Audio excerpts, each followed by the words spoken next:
नमस्ते, मेरो नाम अरविन्द तामाङ हो। मेरो कविताको शीर्षक छ हामी। हामी स्वतन्त्र विचार, हामी विकासको आधार। हामी छौँ भुलीको कर्णधार। आर्थिक समस्या छ हाम्रो, मानसिक तनाव छ हाम्रो, सपना ठुलो छ हाम्रो, कर्तव्य छ हाम्रो। मलाई सठिक प्रयोग गरौँ हामी, विश्वमा केही बनाऊ हामी, पूर्ण साकार गर्नेछौँ हामी, लगातार आदर गर्नेछौँ हामी। अन्त छ हाम्रो चाहना, हामी शान्तिको कामना, लगाऊ हामी शान्तिको कामना, लगाऊ हामी स्वतन्त्र भावना, गरौँ हामी शान्तिको कामना। Thank you. नमस्कार सबैमा। सरकारी वरिष्ठ माध्यमिक विद्यालय सोरेङ पश्चिम सिक्किममा 12औं श्रेणी विज्ञानमा अध्ययनरत छात्रा म मन्दिरा रावत हजुरहरू माझ आफ्नो स्वरचित कविता वाचन गर्न भनी उपस्थित भइरहेकी छु र मेरो कविताको शीर्षक रहेको छ खुच्चिङ परे। र यो कविता विशेषतः अहिले चलिरहेको यसै लकडाउनमा आधारित रहेको छ र दर्शक महानुभाव यस कवितामा कतिपय त्रुटिहरू हुन जालान् र यसमा हजुरहरूले यस सिकारु कलमलाई माफ गरिदिनुहुन्छ भन्ने पूर्ण आशा राखेकी छु। र अब हस्त स्वीकार्नुहोस् मेरो स्वरचित कविता खुच्चिङ पर्यो। खुच्चिङ पर्यो साँच्ची कि गॉड प्रमिस, भन्न त मन पर्दैन मलाई अरूलाई जे पाए त्यही, भन्न त मन पर्दैन मलाई अरूलाई जे पाए त्यही, तर के गर्नु मेरो यो थुतुनोले टेर्दै टेर्दै। ए होइन, मेरो थुतुनोले नटेरेको होइन, मेरो थुतुनो त बहुतै सभ्य छ, यसले नेताजी जैसे जताभावी गफ दिँदैन। तर मेरो यो ह्यान्डसम राइट ह्यान्डको चाहिँ सेलोमेक्स राइटर नामकी कुन केटीसँग खै कस्तो लभ परेछ कुन्नी। सालेले त अस्ति नै बाजा गाजा बजाएर भित्राछन् आम्मै। अब महाशय, दुई जोइपोइको दाम्पत्य जीवनमा तेस्रो मान्छेले फ्याट्ट खुट्टा हाले दोषिदिन्छ भन्ने कुरा मलाई राम्ररी थाहा छ। यसैले म यी दुई जोइपोइलाई कागज रूपी बिस्तरमा रोमान्स गर्न दिन्छु औ लेख्न दिन्छु र जे लेख्छन् यिनीहरू लेख्छन् क्रमश, म त दोषी होइन।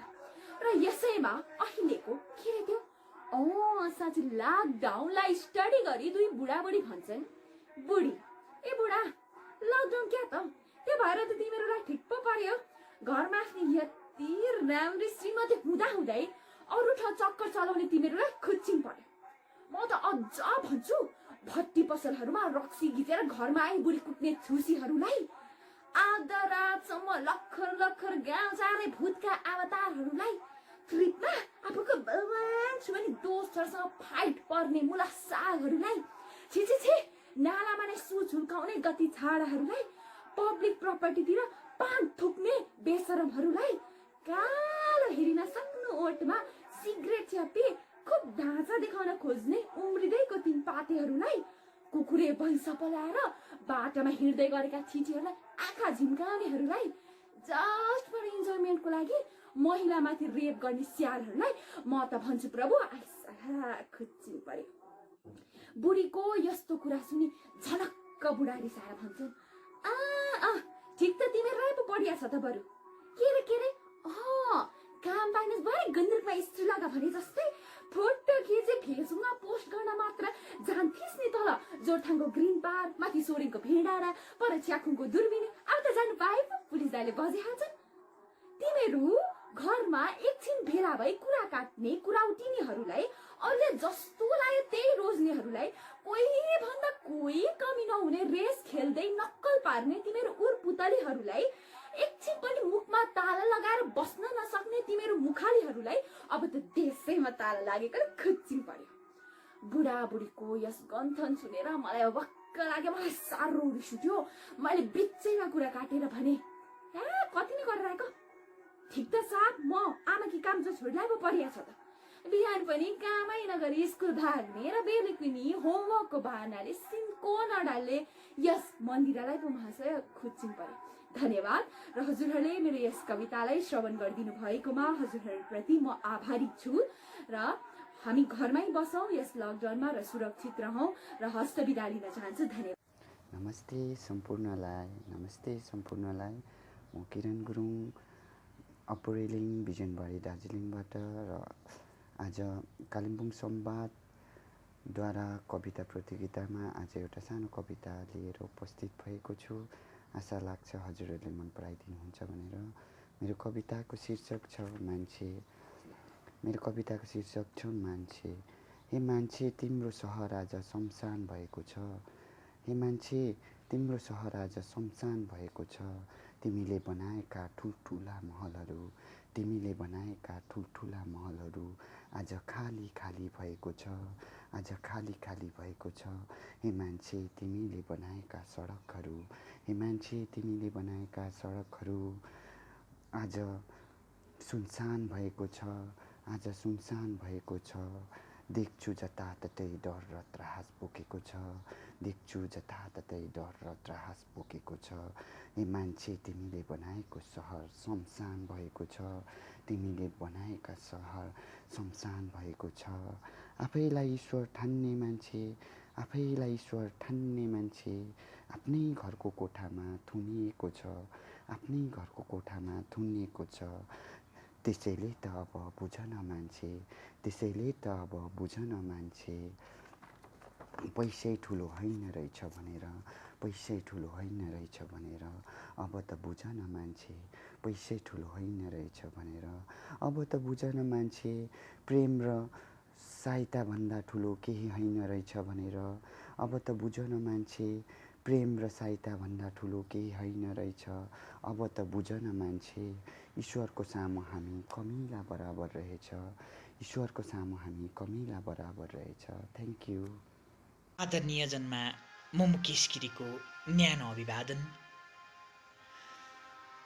यहाँहरू समक्ष आज म स्वरचित कविता लिएर उपस्थित भएको छु। सुकुमाया प्रधान स्मृति कविता प्रतियोगितामा प्रतियोगीको रूपमा उपस्थित भई आज हजुरहरू समक्ष एउटा कविता प्रस्तुत गर्न लागिरहेछु। मेरो कविताको शीर्षक छ समयान्तर। मेरो यस कवितालाई माया गरेर हजुरहरूले स्वीकार गरिदिनुहुनेछ भन्ने अपेक्षा राख्दछु।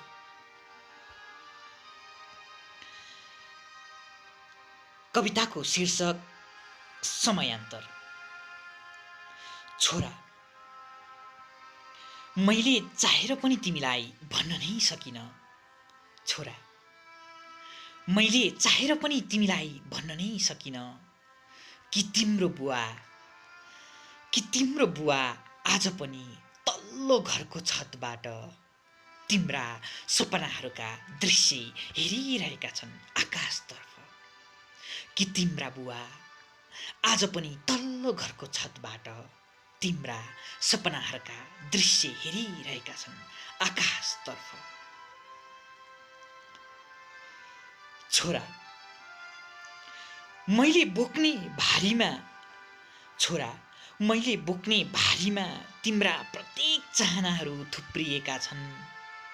छोरा, मैले बोक्ने भारीमा तिम्रा प्रत्येक चाहनाहरू थुप्रिएका छन्। मेरो निधारबाट तप तप चुहिरहेको पसिनाले, मेरो निधारबाट तप तप चुहिरहेको पसिनाले तिम्रो दुःख बगाउने संकल्प लिएर होला। तिम्रो दुःख बगाउने संकल्प लिएर होला मलाई पसिना बगाउन खुब मन पर्छ। छोरा, तिमी सोच्छौ होला कि तिम्रो बुवाले हँसिया र नाम्लोसँग अटुट प्रेम बसाएका छन्। छोरा, तिमी सोच्छौ होला कि तिम्रा बुवाले हँसिया र नाम्लोसँग अटुट प्रेम बसाएका छन्। तिमी सोच्छौ होला कि तिम्रा बुवाले कोदालो र खेतसँग साइनो गाँसेका छन्। तिमी सोच्छौ होला कि तिम्रो बुवाले कोदालो र खेतसँग साइनो गाँसेका छन्। तर यी सबै तिम्रा सपनाहरूसँगका मेरा सम्बन्ध हुन्, तर यी सबै तिम्रा सपनाहरूसँगका मेरा सम्बन्ध हुन्। तिमी मलाई सम्झेर ओझल बन्छौ होला, तिमी मलाई सम्झेर ओझल बन्छौ होला, जिन्दगीका आरोह अवरोहका पाइलाहरूमा, जिन्दगीका आरोह अवरोहका पाइलाहरूमा मलाई हेर्दै तिमी गनगनिन्छौ होला। तर छोरा तिमी जस्तै हुँदा म पनि, तर छोरा तिमी जस्तै हुँदा म पनि सपनाहरू छातीमा बोकेर हिँडेका थिए। तिमी जस्तै हुँदा म पनि सपनाहरू छातीमा बोकेर हिँडेका थिए। हातमा डिग्रीको सर्टिफिकेट लिएर मलाई पनि गुरुबाले तिमीलाई जस्तै होमवर्क दिएका थिए। मलाई पनि गुरुबाले तिमीलाई जस्तै होमवर्क दिएका थिए। देश निर्माणमा तिम्रो भूमिका। धन्यवाद। सबैलाई नमस्कार। म जया राई एउटा कविता वाचन गर्न लागिरहेकी छु। मेरो कविताको शीर्षक रहेको छ छोरो, देश र रत्नवीर। छोरो युद्ध भूमिमा छ, रत्नवीरको मन छोरोमा छ। धमिलो नक्सा देखेको रत्नवीरले मुम्बई आतंकी हमला आजको समाचार। रत्नवीर प्रेमको कुरो गर्दथ्यो, रत्नवीर मानवताको कुरो गर्दथ्यो। छोरो युद्ध भूमिमा छ। युग साह्रै बदलिएको लाग्छ रत्नवीरलाई, झोक चल्छ अँध्यारो हुन्छ। तर अमेरिकाले आतंक मास्छु भन्दा किन रत्नवीर उज्यालो हुन्छ। छोरोले कसम खाँदा रत्नवीरको आङ सिरिङ्ग भयो, गर्वले छाती फुल्यो, साबास भन्यो। रत्नवीर प्रेमको कुरो गर्दथ्यो, रत्नवीर मानवताको कुरो गर्दथ्यो। कहिलेकाहीँ गाउँमा थाकठुक परेर केही दिनसम्म नबोलेको सम्झिरहन्छ रत्नवीरले। तर ती ज्यानमारा आतंकहरूलाई रत्नवीरको दिमागले बुझ्नै सक्दैन रत्नवीरले के किन पुछिन्छ एउटा विधवाको सिन्दुर। बुझ्नै सक्दैन रत्नवीरले के किन खुसिन्छ एउटी आमाको काग। बुझ्नै सक्दैन रत्नवीरले के किन मासिन्छ एउटा सानो बालक समेत आज। तर पिता हुनुको गर्वबोध उसले राम्रोसँग बुझेको छ। हुन्छ, धन्यवाद। सम्पूर्णमा नमस्कार। म कवि रोशन राई चोट हजुर समक्षमा एउटा कविता प्रस्तुत गर्न लागिरहेको छु। मेरो कविताको शीर्षक छ लकडाउन र देश। त स्वीकार्नुहोस्, लकडाउन र देश। एक दिन विश्वबाट निस्केका एक खुल चमेराहरू उड्दै उड्दै भारतमा आएर कोरोनाको बिउ छरेपछि देश अशान्त भएको छ। एक दिन विश्वबाट निस्केका एक खुल चमेराहरू उड्दै उड्दै भारतमा आएर कोरोनाको बिउ छरेपछि देश अशान्त भएको छ। सरकारले देशलाई बचाउन लकडाउन गरेपछि जनताहरू भने मृत्युको खेती गर्न सभा र मिटिङहरू गरिरहेका छन्। सरकारले देशलाई बचाउन लकडाउन गरेपछि जनताहरू भने मृत्युको खेती गर्न सभा र मिटिङहरू गरिरहेका छन्। विश्व दौडमा निस्केका कोरोनाको सभापति भने जनताको मिटिङहरूलाई देखेर विश्व जित्ने आशाहरूमा रमाइरहेका छन्। विश्व दौडमा निस्केका कोरोनाको सभापति भने जनताको मिटिङहरूलाई देखेर विश्व जित्ने आशाहरूमा रमाइरहेका छन्। सरकारले नै लकडाउन बोलेपछि पनि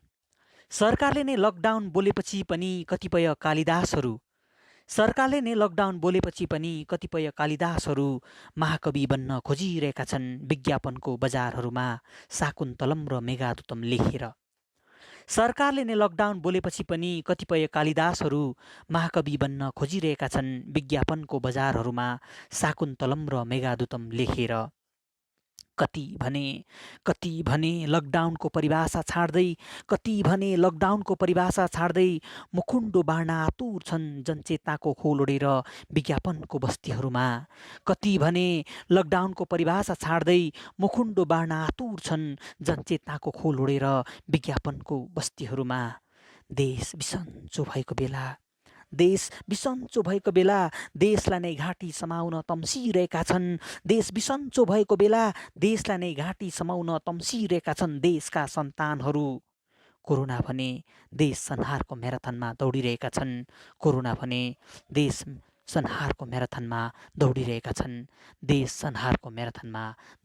छन्। धन्यवाद। हजुरहरू सबैलाई स्वागत, अभिनन्दन, प्रेम प्रणाम। म सुदीप छेत्री हजुरहरू समक्ष एउटा कविता लिएर आएको छु, जसलाई हजुरहरूले अन्त्यसम्म हेरिदिनुहुन्छ, सुनिदिनुहुन्छ। साथै यो मेरो सन्देशलाई जनजनसम्म पुर्याउनको निम्ति शेयर अवश्य गरिदिनुहुन्छ भन्ने आशा राख्दछु। मेरो कविताको शीर्षक किन हो हजुर धर्ममा विभाजन, किन हो हजुर धर्ममा विभाजन, यही नै बन्न गयो शत्रुताको पहिरन। हिन्दू, मुस्लिम, इसाई र सिख अझ धेरै छन् अनेक, ती मध्ये हुँ म केवल एक। मिल्दैन सोच कसैको यहाँ, प्रायलाई मिलाउने इच्छा नै छैन। मै हुँ भन्ने छन्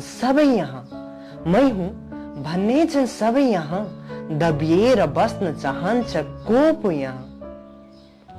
हिन्दू मस्जिद पस्दैन कहिले, सट्टामा मन्दिर पस्न चाहँदैनन् मुस्लिम कहिले। अहंकार सबैको यस्तै छ यहाँ, अहंकार त्यागी बाँच्दैन कोही यहाँ।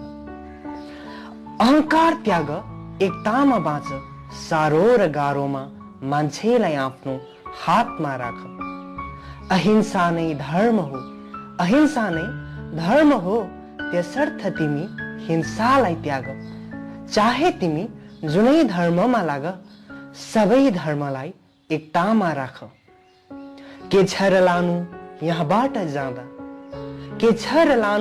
यहाँबाट जाँदा, न्यानो स्मृति छाडी राख। अब त तिमी अहंकार त्याग, सर्वस्व धर्मलाई एकतामा बाँध। धन्यवाद।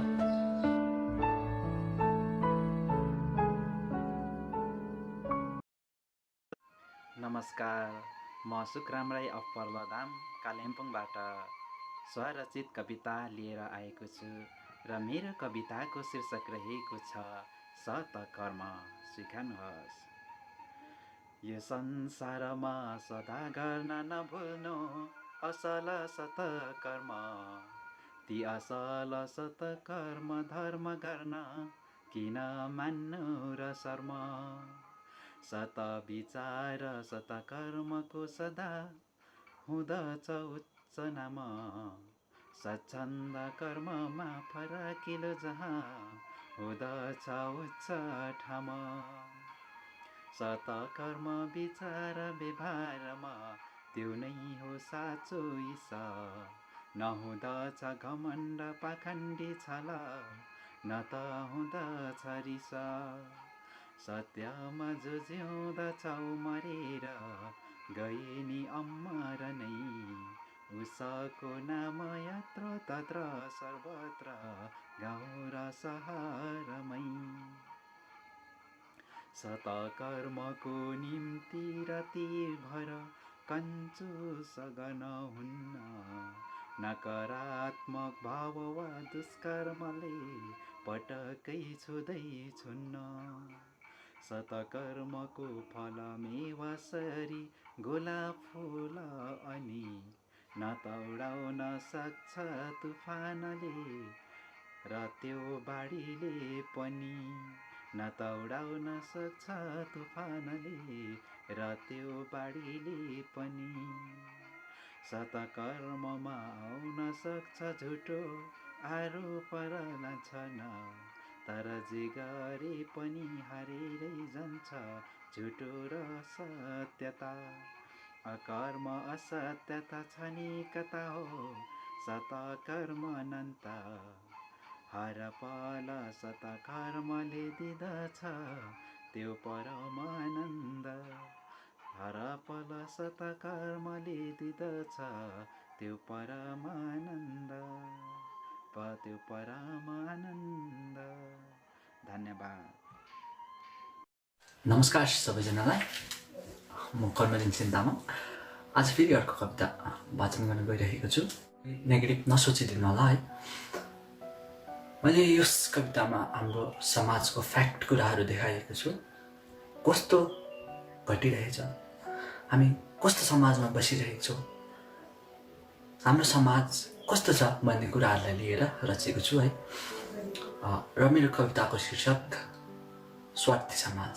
स्वार्थी समाज बस्ने गर्छु म त्यो स्वार्थले भरिएको समाजमा, जहाँ आफ्नो भन्ने कोही छैन, जहाँ आफ्नो भन्ने कोही छैन, जहाँ लोभ र लालचको कुनै सिमाना छैन, जहाँ छिमेकीको सम्बन्धभन्दा ठुलो 2 फिटको सिमाना छ, जहाँ छिमेकीको सम्बन्धभन्दा ठुलो 2 फिटको सिमाना छ।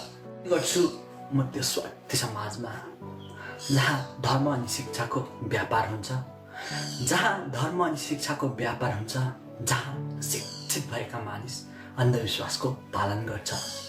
बस्ने गर्छु म त्यो समाजमा, जहाँ डिग्री पास गर्नेहरू बेरोजगार बनी हिँडिरहेछ, जहाँ 3-4 कक्षा पास गर्नेहरू नेता बनी थन्किरहेछ, नेता बनी थन्किरहेछ।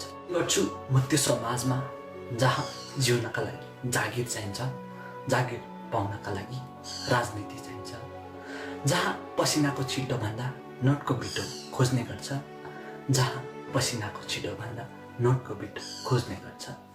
आज मेरो समाज भयभीत भएको छ, आज मेरो समाज भयभीत भएको छ। अझ लाखौँ छन् यस्ता सामाजिक कुराहरू, अझ लाखौँ छन् यस्ता सामाजिक कुराहरू जहाँ हामी अन्ध बनी हिँडिरहेछौँ, जहाँ हामी अन्ध बनी हिँडिरहेछौँ।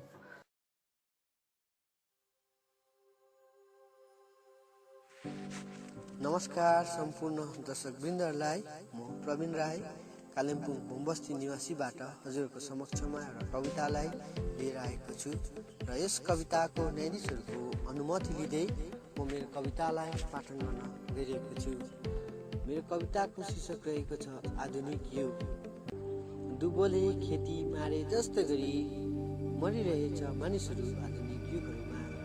दुबोले खेतीलाई मारे जस्तो गरी मरिरहेछ मानिसहरू आधुनिक युगहरूमा। शिक्षित मानिस पनि बनिरहेछ अशिक्षित जस्तै यहाँ, शिक्षित मानिस पनि बनिरहेछ अशिक्षित जस्तै यहाँ। मुनालाई टक्क भाँचिदिए जस्तै गरी मारिदिइरहेछ जोस र उमङ्गहरू भ्रष्टाचार लिनेहरूले आधुनिक युगका जवानहरूको। मुनालाई टक्क भाँचिदिए जस्तै गरी मारिदिइरहेछ जोस र उमङ्गहरू भ्रष्टाचार लिनेहरूले आधुनिक युगका जवानहरूको। आफ्नो अभिलाषाहरूलाई पूरा गर्न फालिरहेछ वन जङ्गलहरू, मासिरहेछ पशु पक्षीहरू, बढिरहेछ वैश्विक तापमान विश्वभरि, हुर्किरहेछ भयानक रोगहरू, तरै पनि खुलेको छैन यहाँ मानिसहरूको चेत। आफ्नो अभिलाषाहरूलाई पूरा गर्न फालिरहेछ वन जङ्गलहरू, मासिरहेछ पशु पक्षीहरू, बढिरहेछ वैश्विक तापमान विश्वभरि, हुर्किरहेछ भयानक रोगहरू, तरै पनि खुलेको छैन यहाँ मानिसहरूको चेत। चढ्दैछ उन्नति पथमा ज्ञान विज्ञानहरू, गर्दैछ उत्पादन विभिन्न औजारहरू, हुँदैछ शत्रु देश विरुद्ध देशहरू, अझै पनि भरेको छैन लोकको भाडाहरू। चढ्दैछ उन्नति पथमा ज्ञान विज्ञानहरू, गर्दैछ उत्पादन विभिन्न औजारहरू, हुँदैछ शत्रु देश विरुद्ध देशहरू, अझै पनि भरेको छैन लोकको भाडाहरू। दिँदैछ प्रकृतिले विभिन्न सङ्केतहरू पल पलमा, दिँदैछ प्रकृतिले विभिन्न सङ्केतहरू पल पलमा।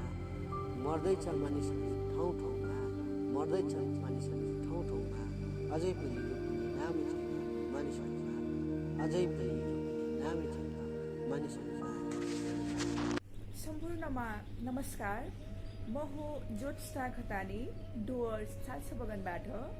संवाद कालिम्पोङले आयोजना गरेको यस कविता प्रतियोगितामा मैले पनि आफ्नो एउटा स्वरचित कविता हजुरहरू समक्ष प्रस्तुत गर्ने जमर्को गरेकी छु। आशा राख्छु हजुरहरू सबैले स्वीकारिदिनुहुन्छ भन्ने। मेरो कविताको शीर्षक रहेको छ म को हुँ। कविता सुरु गर्छु है त। म को हुँ। मेरो परिचयमा तिमी सोच्दै गर्छौ होला है कि म को हुँ। ल कान थापेर सुन है, भन्दैछु। म तिमीले आफ्नो कल्पनामा सोच्ने गरेको त्यो सुन्दर ड्रिम गर्ल होइन। म तिमीले आफ्नो कल्पनामा सोच्ने गरेको त्यो सुन्दर ड्रिम गर्ल होइन, न त तिमीले धारावाहिकमा देख्ने गरेको त्यो विवश नारी नै हो। म त शोषण, दमन र अत्याचारको विरुद्ध तिखारिएकी सुन्दर धारिलो छोरी हो। मेरो सुन्दरता, कोमलता र सहनशीलतालाई मेरो कमजोरी ठान्ने भूल कदाचित नगर है, बुझ्यौ। म तिमीलाई आकर्षण गर्ने ती हातगोडाका छन छन बज्ने चुरा पाउँछु होइन। म तिमीलाई आकर्षण गर्ने ती हातगोडाका छन छन बज्ने चुरा पाउँछु होइन। तिमीलाई मक्ख पार्ने ती ओठ र गालाका गुलाबी लाली पनि होइन। म त्यो टीका, गाजल, सुन्दर मुस्कान, कानका झुम्का, गलाका हार म केही होइन। म त ती सिंगार भित्र ढाकिन विवश भएका अदृश्य मजूरीका अनेकौं यथार्थको चित्र हुँ, जसलाई तिमीले आफ्नो पुरुषत्वको धाकले ढाकछोप गर्दै आएका छौ वर्षौंदेखि। मलाई थाहा